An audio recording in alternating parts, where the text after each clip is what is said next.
wantoota shantu jira. Wantoota shanan kana ammoo hiriyyaa kee kan dhugaa malee nam tokko hin godhu. Fakkeenyaaf osoo deemaa jirtu dhoqqee keessatti yoo kuftu ta'e namni jalqaba dhaabatee si kolfuu isa koolsi qabullee isa jechuudha. Lammaffaa siifi isa jidduu kabajaan hin jiru. Yaani wal kabajanii bas kabaja akkasiisanii miti. Sadaffaa waan ati sodaattu hunda namni beeku hiriyyaa kee kan dhugaa kana. Waan ati sodaattu saniin ammoo akka sodaachisullee hiriyyama kee kan dhugaa kana jechuudha. Afuraffaa fakkeenyaaf namni wahii bakka wahiitti si cinqee nama san kijibdu malee yoo ka biraa hin baanne ta'e dhufee kijiba san tolchee bareechisee mi'eessee soogiddeetti godhee ka bakka sanii si baasuu danda'u hiriyyaa kee kan dhugaa kana. Isa malee nam tokkollee waan akkasii ka godhu hin jiru. Shanaffaa fakkeenyaaf yoo ati dhukkuba wahiitiin dhukkubsattee dhuftee ka dhukkuba san akkana banna dhukkuba jettee itti himtu namoota meeqatu beektaa dhukkuba kanaan qabamee du'e beektaa.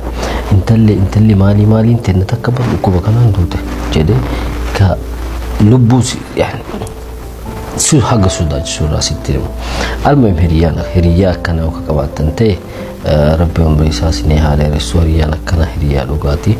Hin argamullee naa jiraata isa malee hin argamu. Innaa jabeeffadha isin jechuu barbaada. Wantoonni biroo ka hiriyyaan dhugaa nama godhu yoo ka jiraatu ta'e komentii jalannaa barreessaa. Ka'ani maqaa hin doone yoo ka jiraatu ta'e. Okay.